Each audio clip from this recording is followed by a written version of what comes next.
From rising stars to superstars. Unbelievable victories to challenges yet to come. For the next half hour, we'll relive some of the greatest moments in sports on our own home turf. This is a special presentation of Channel 9 Eyewitness News. Eyewitness to history, the Florida Citrus Bowl. It launched hundreds of athletes on the national stage. But now Orlando's oldest professional stadium is showing its age. We'll show you how the Florida Citrus Bowl earned its place in history and what it will take to keep it going in the future. Hello, I'm Greg Warmoth at the Florida Citrus Bowl, and I've covered the big games here for the past 25 years. But the legacy of this stadium goes back to the days of Franklin Roosevelt. The story begins in the middle of the Great Depression. Orlando built something that would feed our economy for decades. These moments come once a lifetime. Enjoy them.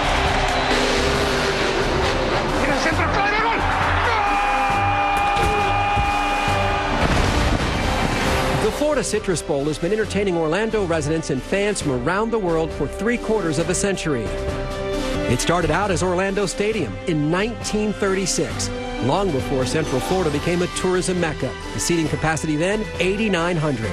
It's part of the history and culture and family life of Orlando. That is such an important part of our heritage.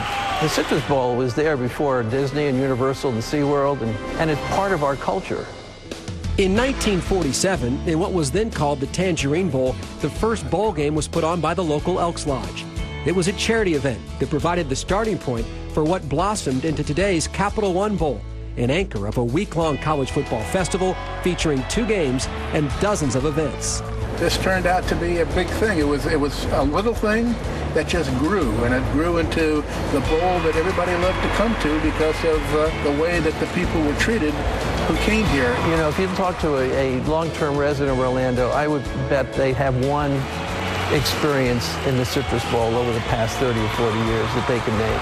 I remember actually riding my bicycle all the way from Alta Vista here to work for like 2 cents of Coke and then ride the bike all the way back home. That's when I got my first taste of the Orlando Tangerine Bowl. So I think the Tangerine Bowl introduced people to football and the very large games we have today.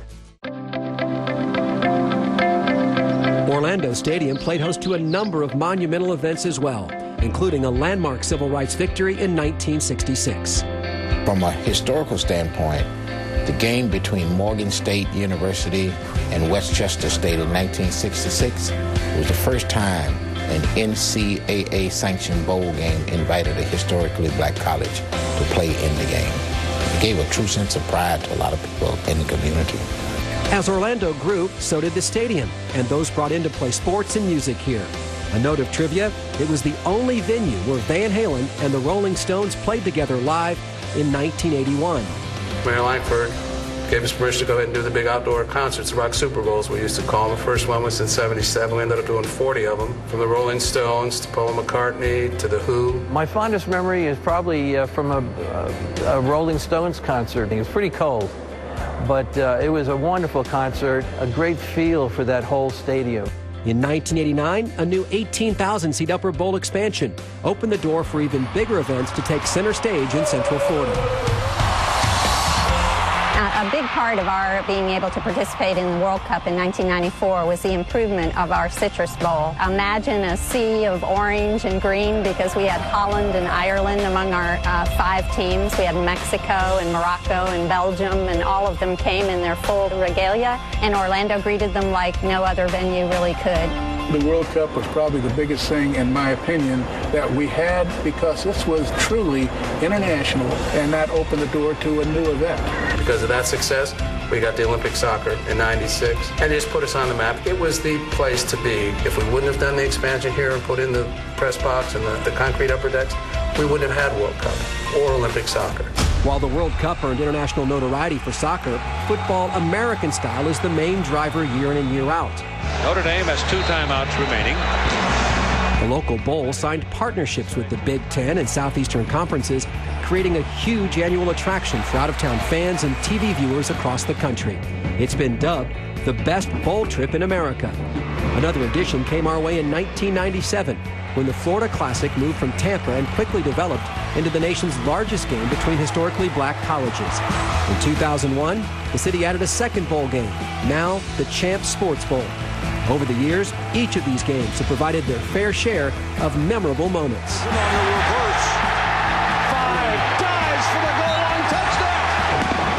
My memory is Michigan's victory in 2008 over the Florida Gators. It was Lloyd Carr's last game as head coach of the Michigan Wolverines, and he definitely went out in style right here in beautiful Orlando, Florida. We'll ever forget the Iowa Hawkeyes 75-yard touchdown pass to win the Capital One Bowl game on New Year's Day a few years back.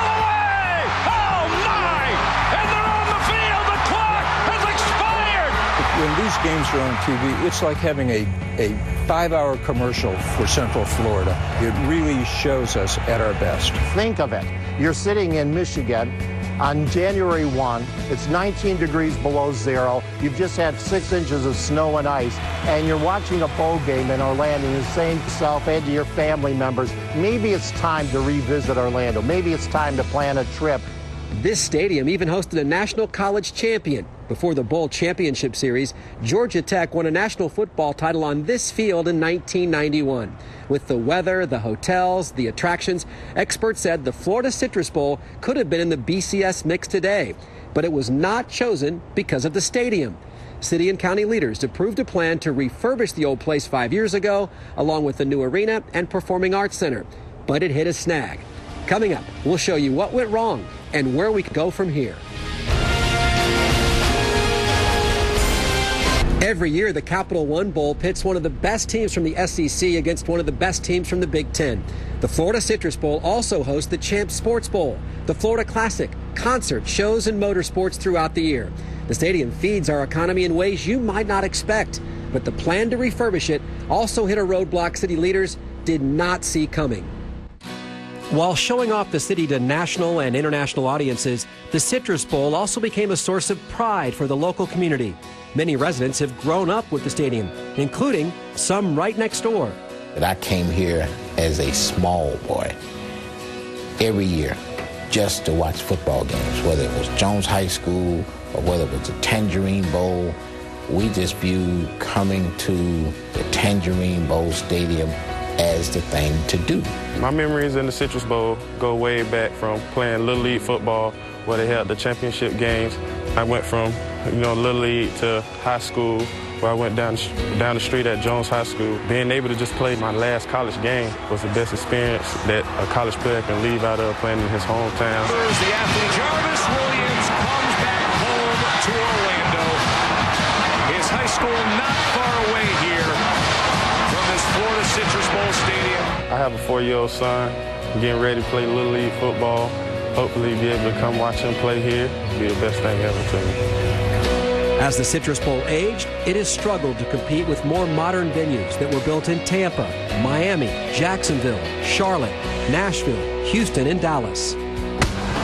Economic studies suggested a competitive facility in Orlando would generate more than $200 million annually and support thousands of local jobs.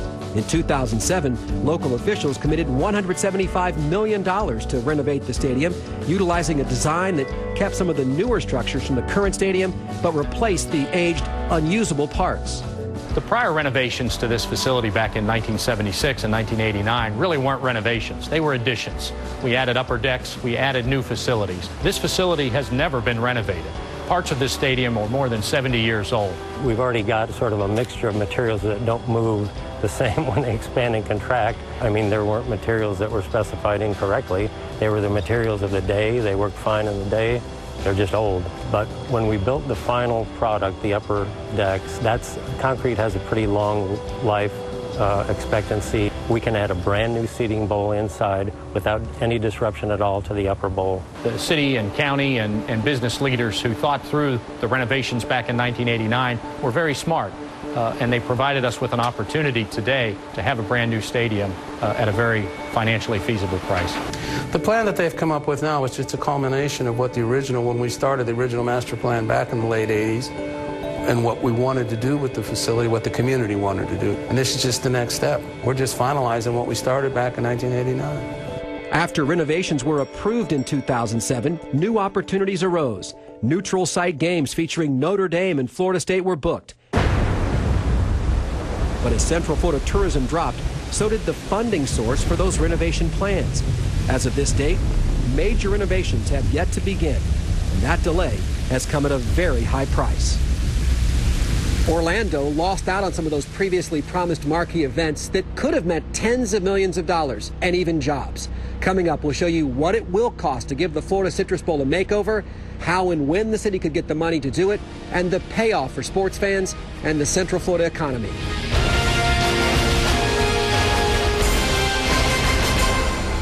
Central Florida has grown into one of the top 20 media markets in the nation, but it does not have a modern sports stadium major events would likely demand and expect. The city planned to refurbish the Florida Citrus Bowl with tourist taxes, but right after the city approved the plan, the economy tanked. Those tax dollars didn't materialize, and that created a big problem for the Florida Citrus Bowl. By not having the improvements of this venue, we've lost opportunities. Florida State game last year, Notre Dame game last year. We were not in the cut for World Cup. We as a community have already lost hundreds of millions of dollars because games were canceled. Neutral site games were canceled that were scheduled to occur in that stadium. Not only has it had negative impact on our economy, it has also taken away the ability to showcase Orlando yet again on national television. It's easy to say it's just a football game, and since that game was never played here, we never had it anyways. But there are opportunities, and this community deserves those opportunities. Not only has the stadium lost new business, there is a real concern about whether Orlando can hold on to what it has left. The Capital One Bowl alone is one of the oldest postseason games and is also among the highest-rated college football games on TV, reaching 94 million viewers in 123 markets. We'll sit down at that table in a little more than a year and begin very serious talks about renewing our bowl games, altering our bowl games, maybe improving our bowl games.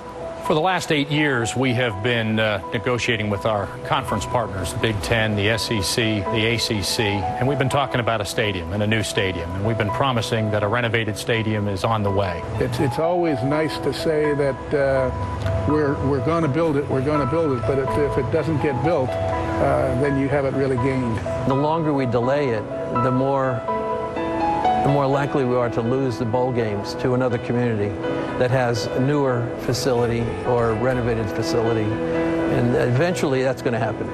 We're competing against the new, all the new iPhones, and we still got a little fold-up flip phone, and that doesn't work anymore. We cannot afford as a community to lose our status as a Tier 1 bowl game destination. If we do, we lose millions of dollars to our economy annually. We cannot afford that. With new business at a standstill and the existing events clinging to life, the Citrus Bowl is at a crossroads. Not only are 75 years of history at stake, but hundreds of millions of dollars and thousands of jobs also hang in the balance. Bowl games are like booking a major convention. You have, 60, 70,000 people into the destination. They generally stay 3-4 days. They spend lots of money. So the way I look at this is almost like an extension of what we do at the Orlando Orange County Convention Center. And this facility has to maintain its competitiveness because a lot of other cities have built newer facilities, and that's what we compete with. Just like we compete with other convention centers, we have to compete with the very best. We put the bowl game in our budget. That's directly impactful of probably about $500,000 to $750,000 just for this hotel. So just because you have a piece of business today, just like at the convention center, doesn't mean you're going to have it next year. You constantly have to compete with the very best. Just like with colleges and universities that are competing against each other, they up their facilities, and it's kind of an arms race when it comes to facilities. I'm sure the same thing is with bowl games and their venues and what they do. They've got built-in advantages with Orlando and family-friendly events and attractions there. But anything they can do to improve the stadium and maybe the game day experience, the tailgating experience, would only help their cause. Orlando has everything that you would expect in a tourist-oriented community, except, can you imagine how much better we would have with a first-class stadium. We're not only a great tourist destination, we're not only a great meetings and convention destination, but we want to be a great sporting destination. Sometimes you got to have a vision and stick your neck out. If we don't get this done now, I think the window of opportunity, when it closes, we'll never be able to catch back up. We'll be done, out of the game forever. Community leaders are trying to find new and creative ways to get this project on track. Coming up, the options, the cost, the time frame, and the search for solutions.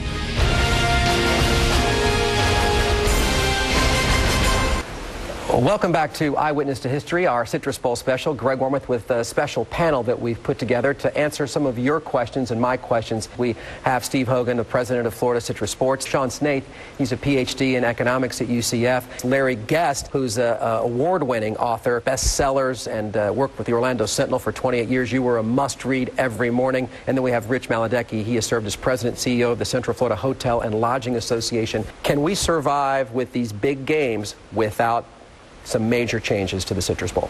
I don't think there's any question that we can't. We're just a nonprofit tenant that books business in there, regular season NutriSlide games, bowl games, much like anybody else in the business that uses that as a facility. Like a convention center, we just need a place to do our business and then let Orlando win with everything else that it has, hotels and attractions and all the wonderful weather and things like that that are going to help us beat Dallas and Atlanta and Charlotte and Tampa and Jacksonville for all the things that we want in Orlando. So I don't think there's any question that what we have left will be gone if we don't fix it. Can we economically in these times afford to do this? I mean, that's the challenge, obviously. I think that the challenge is finding the revenue to pay for the upgrade. And with the economy and the recovery as sluggish as it's been, this is problematic. But, you know, we've got theme parks and we've got a brand and we are a destination. You know, Cinderella needed a new dress to go to the ball. And you know, I think that analogy extends to the Citrus Bowl. I think if we upgrade it, continue to build on that as part of a plan to diversify the economy, we're going to be better off in the long run for it. But, you know, where does the money come from? I mean, really, it comes down to the brass tacks there. And hopefully the recovery will start to gain some momentum and some of those tax revenues will pick up and we can go ahead and get the job done. Governor Scott just commissioned a report that every 85 visitors to Florida equals one new job.